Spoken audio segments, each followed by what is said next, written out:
예전에 동부 뉴욕에서 서부 세리토스까지 크로스컨트리를 한 적이 있습니다. 3,200마일 정도의 거리를 달려오면서 많은 일들을 경험했습니다.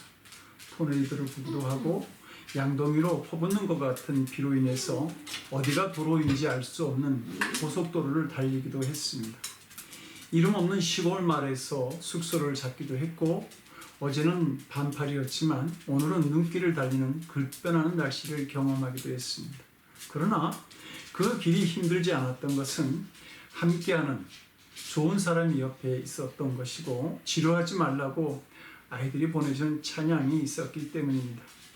성도 여러분들은 여행을 하실 때 무엇을 가장 중요하게 여기시는지요? 장소입니까? 물론 어디를 가는지도 꽤 중요한 문제입니다. 시간도 그렇습니다. 어느 시기에 가는지도 중요합니다. 그러나 그 중에서도 가장 중요한 요소가 있다고 한다면 바로 누구와 함께 여행을 가느냐 하는 문제일 것입니다. 인터넷 여행 전문 사이트 익스피디아에서 2020년에 설문조사를 했습니다.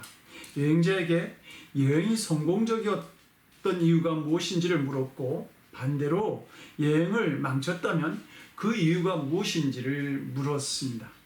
여행이 성공적이었다고 답한 사람들의 80%가 좋은 동행자가 있었기 때문에 즐거웠다고 대답한 반면, 여행이 실패했다고 생각한 사람들의 38%는 같이 간 사람과 성향이 너무 달라서 여행을 망쳤다고 대답했습니다. 여행에서 동반자가 얼마나 중요한지를 절실하게 보여주는 수치라 할 수 있겠습니다. 한마디로 우리가 여행을 어디로 언제 가는지도 중요하겠지만 그보다 중요한 것은 누구와 함께 가느냐라고 하는 것입니다. 아름다운 여행을 꿈꾸며 살아간 우리 인생에도 좋은 동반자가 필요합니다. 무엇보다 내 영혼을 소생시킬 수 있는 하나님과 함께 여행이라고 한다면 그 사람은 복 있는 자의 여행을 하고 있다, 즐거운 여행을 인생을 살아가고 있다고 말할 수 있을 것입니다. 다윗은 자기가 살아온 인생을 되돌아볼 때에 주님의 은혜를 경험하는 여러 가지 일이 있었습니다. 다윗은 본문에서 그 일을 회상하면서 하나님께서 내 영혼을 소생시키시고 의의 길로 인도하셨다고 고백합니다. 내 영혼은 히브리어로 네페신인데 생명이라고 하는 뜻이고, 소생시켰다라고 하는 말은 다시 돌아오게 했다라고 하는 뜻입니다. 그러니 내 영혼을 소생시켰다라고 하는 말씀은 내 생명으로 다시 돌아오게 했다, 곧 나를 살려주셨다, 나에게 생명을 다시 주셨다라고 하는 뜻입니다. 다윗은 인생의 위기를 많이 겪은 사람입니다. 그때마다 주님께서 구원해 주시는 놀라운 경험을 했는데, 그는 그 일에 대해서 10편 40편 2절에서 이렇게 고백합니다. 나를 기가 막힐 웅덩이와 수렁에서 끌어올리시고 내 발을 반석 위에 두사 내 걸음을 견고하게 하셨도다. 이 기가 막힐 웅덩이에 대해서 다른 성경 번역을 보게 되면 무시무시한 웅덩이, 절망의 웅덩이, 끈적끈적한 웅덩이라고 번역하고 있습니다. 도무지 빠져나올 수 없는 웅덩이를 말하고 있는 것이죠. 예레미야 38.6절은 이 웅덩이에 대해서 이렇게 묘사하고 있습니다. 그들이 예레미야를 취하여 시대 뜰에 있는 왕의 아들 말기야의 구덩이에 던져 넣을 때에 예레미야를 줄로 달아 내리웠는데 그 웅덩이에는 물도 없고 진흙뿐이므로 예레미야가 진흙 중에 빠졌더라. 보통 중동 지방의 물 웅덩이는 항아리가 안이 깊고 넓은 반면에 입구 쪽이 좁도록 파괴됩니다. 우기 때 물을 받아두기 위해서이죠. 이런 웅덩이에 빠지면 밖으로 나오기도 어렵고 그 바닥은 진흙벌 투성이가 됩니다. 아마 요셉의 형제들이 요셉을 빠뜨렸던 웅덩이가 바로 이런 기가 막힐 웅덩이였을 것입니다. 그때 요셉은 형제들을 향해서 애걸하고 괴로움을 호소하였지만 형제들은 몰인정하였고 오히려 죽이려 하였습니다. 이 상황을 보면서 사람의 생각으로는 이제 요셉이 더 이상 헤어날 길은 없다고 생각했을지 모르지만 하나님은 그 웅덩이에서 요셉을 끌어올리셨습니다. 그 웅덩이에서 살아났을 뿐만 아니라 오히려 그 웅덩이가 애굽으로 향하는, 그래서 총리 대신의 자리에 이르는 터널이 되게 하신 것입니다. 이 요셉의 인생이 다윗의 모습과 닮아 있습니다. 들판에서 양을 치를 때 사자와 곰의 발톱에서 다윗을 구원하신 하나님은 가족들의 멸시와 사울왕의 모략, 그리고 믿었던 사람들의 반란 가운데서도 다윗을 지키시고 위대한 삶을 살아가도록 인도하셨던 것입니다. 내 영혼을 소생시킨다고 하는 말씀은 목숨을 살려주신다라고 하는 뜻도 있지만, 영적인 침체로 불안과 두려움으로 떨고 있는 우리의 영혼에 새 힘을 불어넣으신다고 하는 의미도 있습니다. 우리는 다양한 경로를 통해서 영적 침체를 겪게 되는데, 먼저는 죄를 지었을 때 영혼의 빈곤함을 느끼게 됩니다. 인간은 하나님의 의로운 형상을 따라서 창조된 존재이기 때문에 죄를 짓고는 살 수가 없습니다. 그래서 잠언 20장 27절은 이렇게 말하죠. 사람의 영혼은 여호와의 등불이다. 사람의 깊은 속을 살피느니라.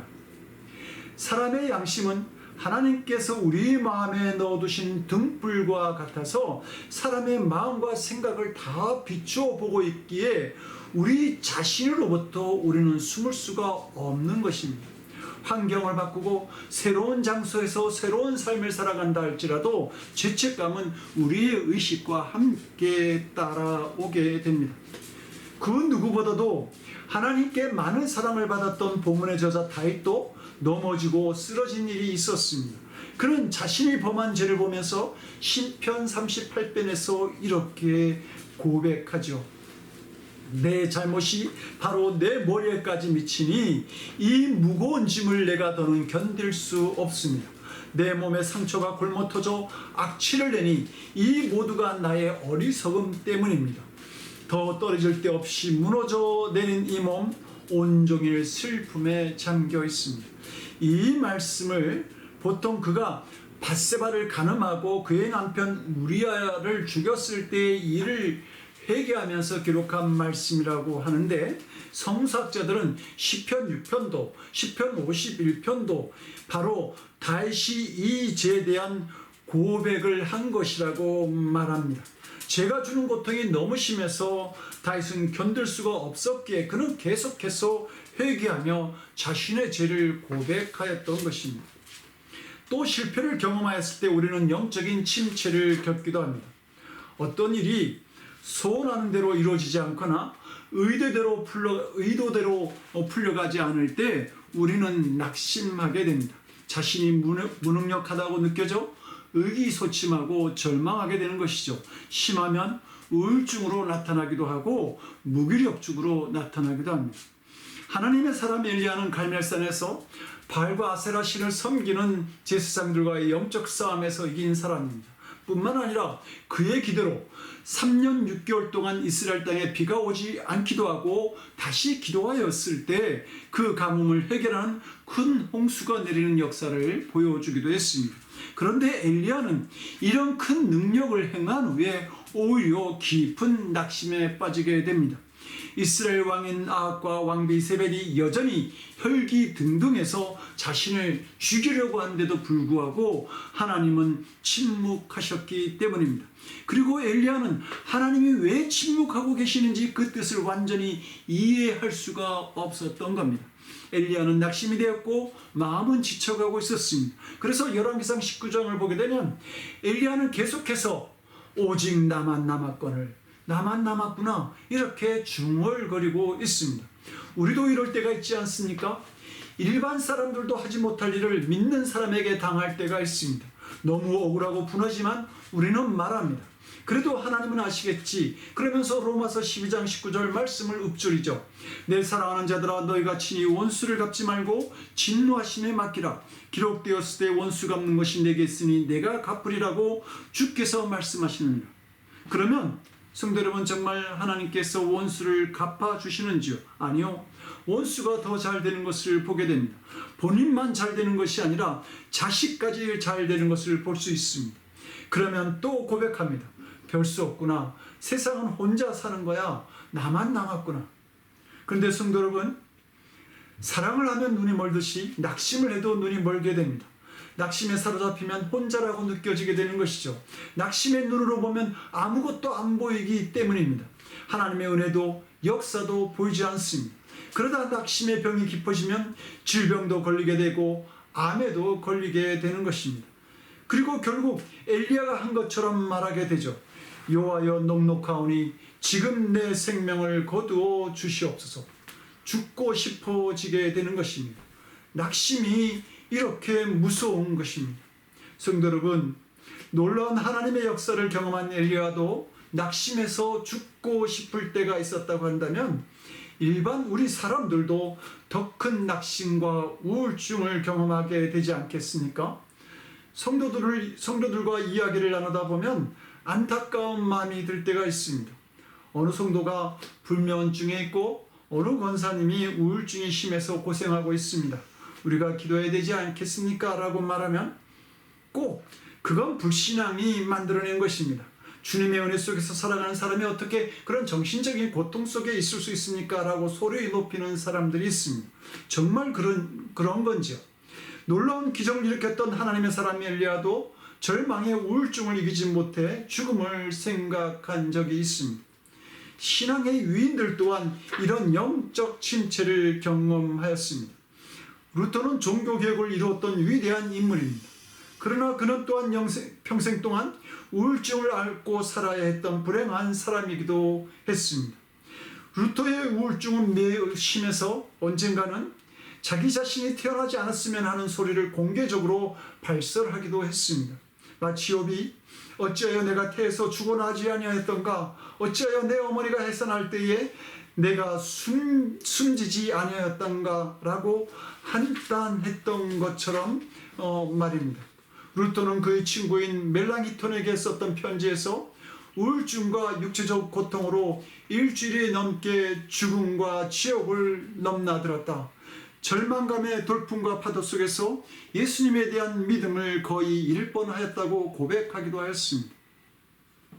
설교의 왕자라고 불렀던 영국의 스펄전 목사님 또한 주기적으로 우울증에 시달렸습니다.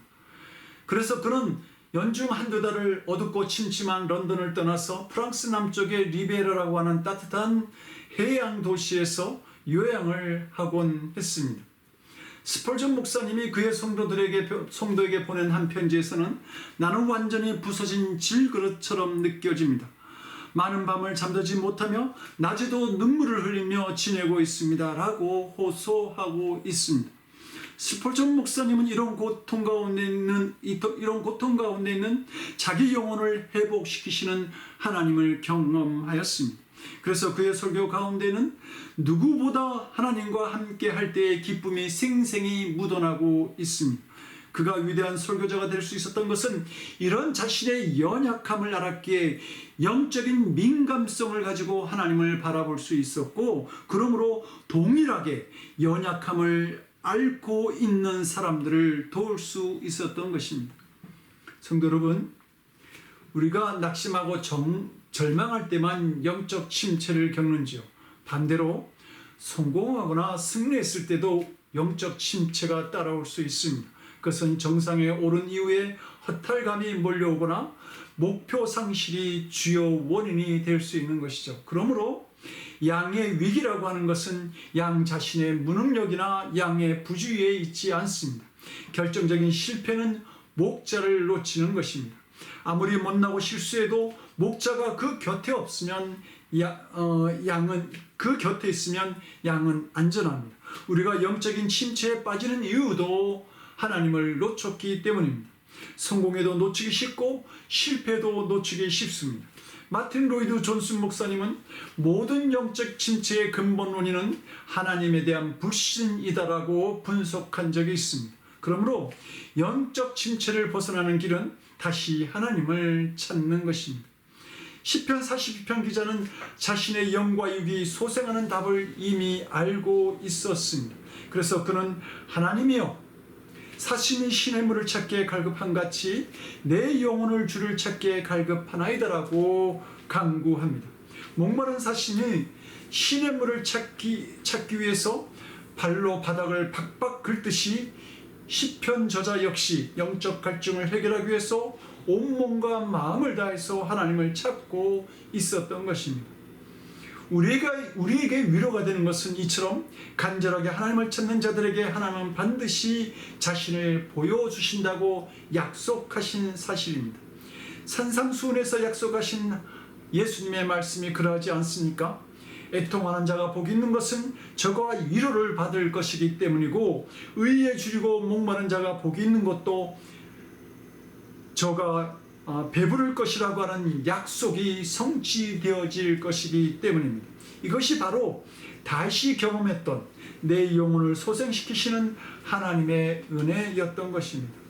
많은 기독교 서적으로 우리에게도 잘 알려진 존 파이퍼 목사님은 교회를 사역하면서 많은 어려움을 겪었고, 그때마다 오직 하나님만 의지할 수밖에 없었습니다. 그래서 교회 표를 아예 하나님을 바라라, 호프 인 갓으로 벽에 28년 동안이나 새겨 놓았다고 합니다. 양은 사나운 짐승의 위협이 아니더라도 스스로 위험에 빠지기도 합니다. 오목한 구덩이나 바위 틈이 그러한 곳이 될 수 있습니다. 양들은 시력이 좋지 않아서 3-4m 정도의 앞만을 볼 수밖에 없다고 합니다. 그런데도 양들은 스스로 편안하고 부드러우며 움푹 들어간 장소를 택하려고 애를 쓰다가 번번이 넘어진다고 합니다. 그런데 양은 한번 들어놓으면 스스로 일어날 수 없습니다. 그냥 허공에 네 발만 보듬거릴 뿐 몸을 뒤집지 못하게 되는 것이죠. 이는 매우 위험한 순간입니다. 양과 같은 초식 동물들은 위에서 활발한 발효작용을 하기 때문에 누워서 버둥거리다 보면 위에 가스가 형성되기도 하고, 이 가스가 확산되면 혈액순환을 방해하고 그래서 사지를 마비시키게 됩니다. 무더운 여름 날씨의 경우 넘어진 양은 이렇게 서너 시간이 지나면 목숨을 잃게 된다고 합니다. 목자는 그래서 양들의 동태를 예민하게 살펴야 하고, 위험하면 바로 조치를 취해야 하는 것이죠. 사람들도 멀리 보지를 못합니다. 한 치 앞을 분간하지 못하며 살아가는 것이죠. 그러면서도 항상 자기 힘으로 편안한 길만 찾다가 넘어집니다. 좀 더 편안하고 안일하게 쉽게 신앙생활을 하려고 합니다. 주님을 위해 무엇을 절제한다든가 희생한다든가 인내하는 것이 전혀 없습니다. 마음에 원하는 길과 눈에 보이는 대로 쫓아 행하고 살아갑니다. 그러다가 넘어지는 것이죠. 이런 우리의 모습을 보면서 이사야 선지자는 이사야서 53장 6절에서 이렇게 말합니다. 우리는 다 양과 같아서 그릇 행하여 각기 제 길로 갔다고 말입니다. 에덴 동산 중앙에 서 있는 나무의 열매는 아름다웠습니다. 하나님께서는 아담과 하와에게 그 열매는 따먹지 말라고 하셨지만 뱀의 유혹을 받은 하와는 그 열매를 따먹게 됩니다. 그리고 그들은 마침내 그 동산에서 쫓겨나 죽음의 길을 걷게 됩니다. 아브라함은 롯에게 자유롭게 살아갈 땅을 선택할 권한을 먼저 주죠. 그러자 롯은 이리저리 둘러보다가 여호와의 동산같이 아름답고 기름지게 보이는 소돔과 고모라 쪽을 택하게 됩니다. 그 도시는 겉보기에는 기름지고 화려했지만 도덕적으로는 타락한 도시였습니다. 결국 롯의 일생은 좌절과 실패의 일생이 되고 맙니다. 그릇 행하고 제 갈 길로만 가려고 하는 우리가 어떻게 하나님을 앙망할 수 있으며 하나님께서는 어떻게 우리를 소생시킬 수 있겠습니까? 역시 말씀입니다. 말씀을 묵상하며 말씀을 들어야 합니다. 그래서 시편 107편 20절은 이렇게 말씀하죠. 저가 그 말씀을 보내어 저희를 고치시고 저희를 고치사 위경에서 즉 위험한 지경에서 건지시는도다. 엘리야가 너무나 깊은 절망 가운데 빠져서 차라리 나를 데려가 달라고 하나님께 소원할 때 하나님은 그에게 세미한 음성을 들려주시는 가운데 자신을 발견하게 하십니다. 그리고 엘리야는 다시 위대한 선지자의 사명을 시작할 수 있게 되었습니다. 하나님은 세미한 음성을 통해서 하나님을 경외하는 자 7,000명을 남겨놓았다는 위로의 말씀을 주시죠. 그리고 죽기를 강구했던 엘리야에게 아람 왕 하시엘을 세우고 이스라엘 왕 예후를 세우며 엘리야의 후계자 엘리사를 세우라는 새로운 사명을 주시게 됩니다. 엘리야가 살아가야 할 분명한 이유를 보여주셨던 겁니다. 에스겔 선지자가 하나님의 인도를 따라 골짜기로 갑니다. 그곳에는 마른 뼈들만 가득하였는데 하나님은 에스겔 선지자에게 말씀을 선포하라는 명령을 내리십니다. 그 하나님의 말씀은 내가 너희 속에 생기를 불어넣어 너희를 다시 살아나게 하겠다라고 하는 것입니다. 그리고 그 말씀이 선포되어질 때에 그 마른 뼈들이 일어나 큰 군대가 됩니다. 미국 휴스턴 제일감리교회 찰스 알렌 목사님께 어느 날 큰 회사의 사장이 찾아왔습니다. 이 사장은 말단 사원으로 그 회사에 들어가서 마침내 그 회사의 사장이 되었습니다. 외면적으로는 화려한 인생을 사는 것 같았으나 실상은 이런 것이 더 많았습니다. 행복하다는 생각을 할 수가 없었습니다. 보이지 않는 경쟁을 계속해야 하고 경쟁 회사가 실적이 조금이라도 더 올라가면 불안과 초조와 긴장이 자신을 괴롭혔습니다. 마침내 그는 병에 걸리게 되었고 주치의가 백방으로 그를 치료해 보았지만 허사였습니다. 그때 담당 의사는 그 사장에게 목사님과 상담해 보기를 권하여서 찰스 알렌 목사님을 찾아온 것입니다. 면담을 마친 후에 알렌 목사님은 그에게 약을 지어주면서 내가 이 약을 당신에게 지어드리는데 매일 5번씩 일주일 꼬박 이 약을 먹어야 합니다 라고 말하죠. 사장이 집에 가서 약을 열어보니까 조그만 네모난 종이에 전부 시편 23편이 기록되어 있었습니다. 하나님이 주신 처방이라 생각하고 한번 해보겠다는 결단을 내리면서 이 사장은 아침에 일어나자마자 제일 먼저 시편 23편의 말씀을 펴들고 끌어앉아 그 말씀을 읽었습니다. 아침 식사 후에도 혼자서 이 말씀을 먹습니다. 점심 후에도 저녁 후에도 자기 직전에도 이 말씀을 읽었습니다. 그래서 언제 찾아왔는지 모를 평안이 그 마음속에 찾아왔고 놀라운 변화가 찾아왔습니다. 자신도 모르게 그는 평안함을 누릴 수 있었고 그는 기쁨으로 회사를 경영할 수 있었습니다. 우리는 말씀으로 목자 되시는 주님을 만난다는 사실을 명심해야 할 것입니다. 우리가 말씀을 놓치면 영혼이 메마르고 지치는 가운데 우리가 빠질 수밖에 없는 겁니다. 예수님은 요한복음 10장 27절에서 내 양은 내 음성을 들으며 나는 저희를 알며 저희는 나를 따르느니라 이렇게 말씀합니다. 이 말씀은 모든 사람들이 다 예수님께서 하신 말씀을 알아듣는 것은 아니라고 하는 뜻을 가지고 있습니다. 마치 영어를 잘하지 못하며 영어를 알아듣기는 들어도 그 말을 알아듣지 못하는 것처럼 말입니다. 그러나 예수님의 양들은 주님의 음성을 알아듣습니다. 신앙생활이라고 하는 것은 주님의 음성을 들으며 사는 생활이라고 할 것입니다. 영혼이 공고해질 때에 스스로 소생하려고 발버둥치지 마시기 바랍니다. 주님께서 우리의 영혼을 소생시키실 것이라는 소망을 굳건하게 붙잡기를 원합니다. 언제든지 그분의 음성을 들을 수 있는 상태가 되도록 힘쓰며 그분의 음성에 항상 귀 기울이시기 바랍니다. 그리고 소성되어진 영혼으로 기쁘고 평안한 인생의 여행을 이어가시길 주님의 이름으로 간절히 기도드립니다. 기도하시겠습니다. 내 영혼의 주인 되시는 하나님, 우리의 영혼이 잘 될 때 비로소 범사의 모든 일이 잘 되는 줄로 압니다. 내 영혼을 소생시키시는 하나님과 동행하며 주님의 음성을 듣는 가운데 우리 영혼이 새 힘을 얻게 하여 주시옵소서. 나의 삶을 형통하게 하시는 하나님의 은총을 나타내는 복된 삶이 되도록 주님 도와주시옵소서. 약속하심에 이루시는 우리 주 예수 그리스도 이름 받들어 간절히 기도드리옵나이다. 아멘.